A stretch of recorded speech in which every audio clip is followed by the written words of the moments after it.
It won't be the same without them, said Olivia, sealing a Christmas card in its envelope. Her brother Hugh rose from his chair and took a tin of tobacco from the mantelpiece. Mother loved Christmas, he said.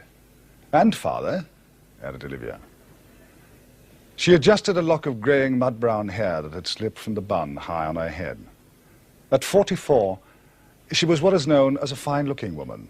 Not pretty, but she had good bones, like a well-bred horse. Will it be just the two of us, Hugh asked, puffing at his pipe, for Christmas dinner? Did you want to ask someone else? Olivia raised an eyebrow.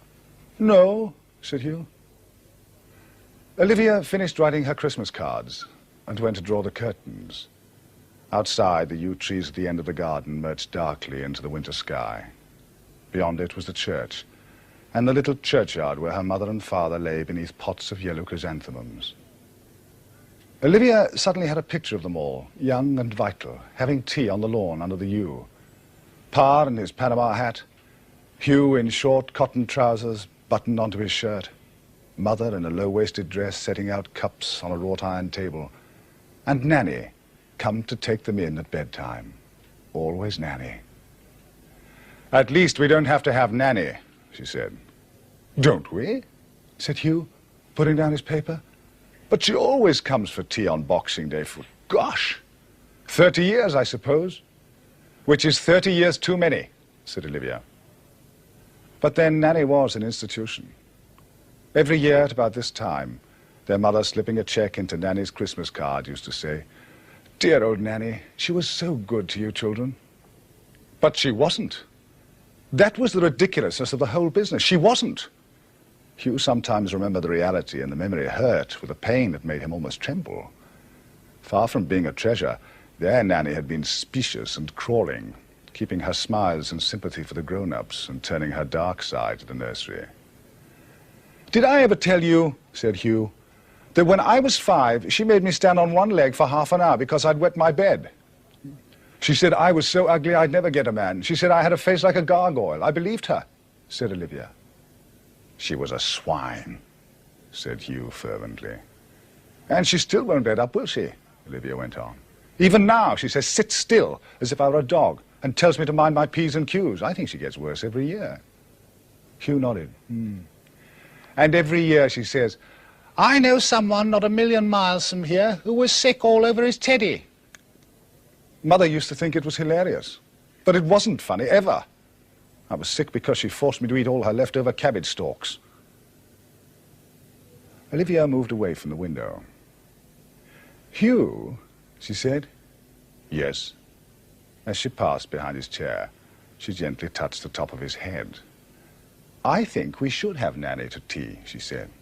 After all, it's what Mother would have wanted. But you said, began Hugh, but Olivia just smiled and stroked his hair.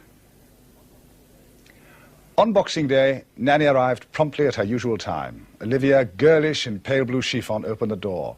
How well you're looking, Nanny, dear. Unlike some, retorted Nanny. She peered at Hugh. Peaky, if you ask me. Perhaps I haven't been eating my greens, Nanny, said Hugh. Nanny shot him a look of stone. Yes, well, said Olivia. Happy Christmas, Nanny. She kissed the leathery cheek. In the hall, Hugh took Nanny's coat. Then Olivia moved towards the staircase. Not in a drawing room? Queried Nanny. Your mother always served tea in a drawing room. Up the wooden hill, quoted Hugh with his little smirk.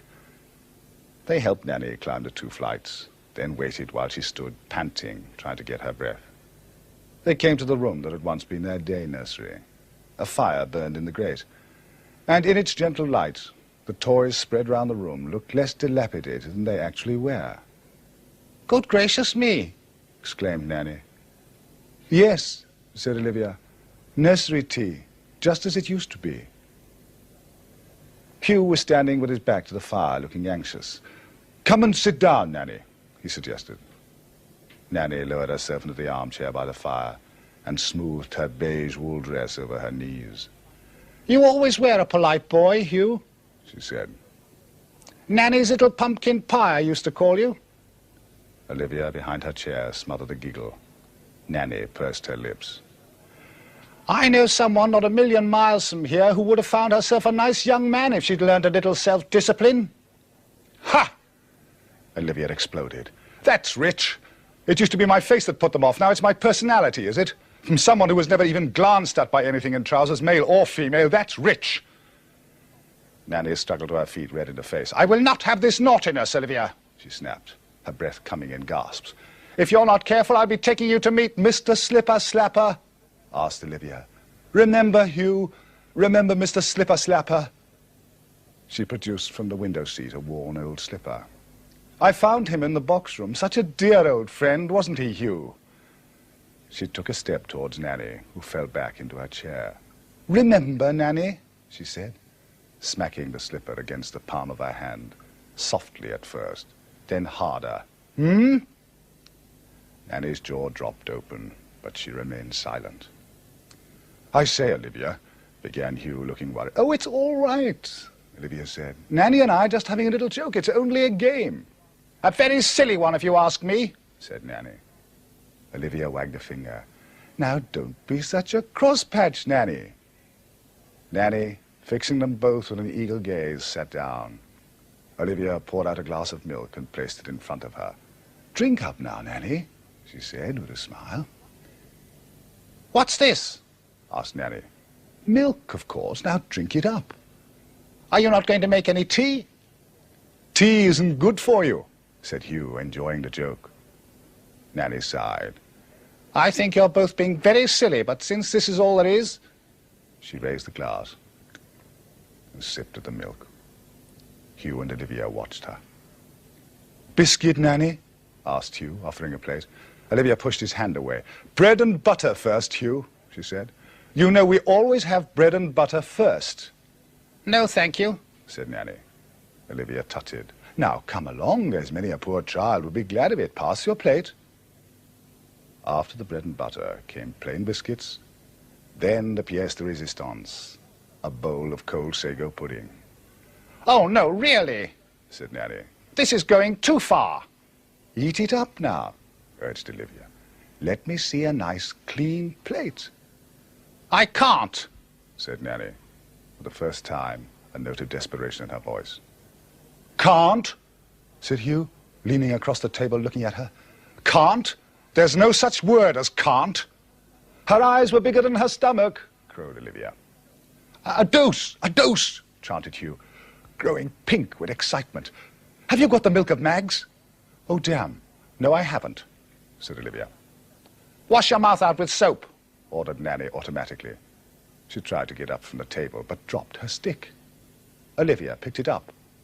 Give it back, said Nanny, dropping back onto her chair. Give it back at once.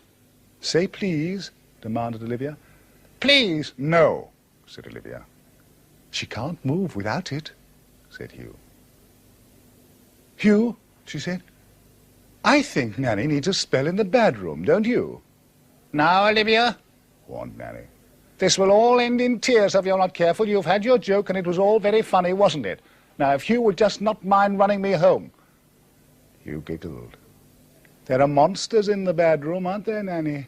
Bogeymen and great big spiders and things with huge teeth, you said. Off the nursery was a tiny box room with a high sealed window.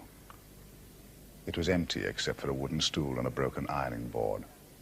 In here, Nanny, commanded Olivia. Perhaps in the bedroom you'll learn to behave yourself. Nanny reached for her stick, but Olivia lifted it above her head. Help her, Hugh, she said. Sorry there's no light in there, said Olivia. I took the bulb out.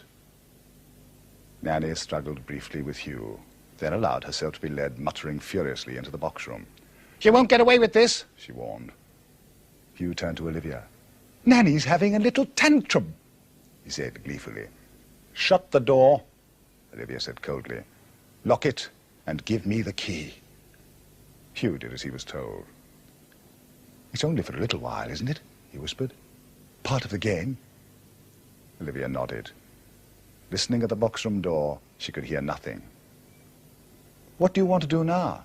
She asked Hugh. He gazed around the room, then gave a little excited jump and hurried towards the old rocking horse. Bag's eye first, he shouted, and swung a leg over the saddle. He rocked back and forth for a while, a dreamy expression on his face, while his sister arranged a row of skittles along the edge of the hearthrug.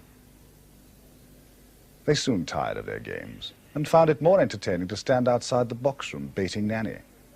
Cinderella's gone to town with her knickers hanging down, sang Olivia. Bum, said Hugh. Every little master, every little miss, there behind the greenhouse having a lovely yoo-hoo, Nanny. Titties, said Hugh. Olivia listened again. There was still no sound. Do you think we ought to let her out? Asked Hugh. Olivia shrugged. Let's just look at her. She moved around the room, searching for the key. Where the hell did I put it? It was Hugh who found it on the mantelpiece, and who, in his excitement, knocked it off so that it bounced against his chest and fell into the fire. Really, Hugh, you're such a butterfinger, she said. Oh, well, we'll have to break the door down, I suppose. Hugh was leaning over the fire guard. Perhaps I can fish it out. No, no. Olivia pushed him away.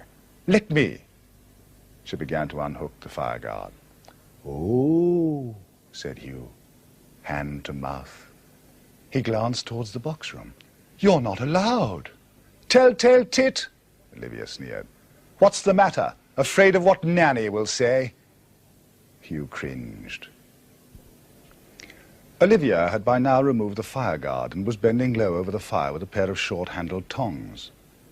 As she turned to berate Hugh still further, her wrist touched the scorching hot hood above the grate. Ow! She cried, jumping back. If she'd tied it away to Skittles, as she would have had to have done in Nanny's day, she might have suffered nothing more than a burned wrist. But she'd left them lying untidily on the hearthrug, so that when she jumped back, she landed on them, lost her balance, and toppled right into the fire. Hugh, his face a mask of helplessness, watched, trembling, as her dress flared up. She shrieked and put out a hand for him to pull her out, but he could only stand there, gaping. By the time she had dragged herself clear, she was a stumbling, screeching torch. Her screams were so pitiful that Hugh had to put his hands over his ears. Then she stopped screaming and stood still for a moment, eyes wide with horror, before collapsing in a bubbling, writhing mass on the floor. Hugh, retreating terror-stricken from the flames, heard beneath her moans heavy thumping on the box-room door. Then there were no more moans, and after a while, no more thumps. Just crackling as the fire edged towards him over the faded Peter Pan carpet. Hugh squatted on his haunches, watching it. He put his thumb in his mouth and sucked hard. He didn't like the smoke. It was making him cough. When he could feel the heat of the flames on his skin, he screwed up his face and sobbed. Nanny! Nanny! But though he called and called, Nanny never came.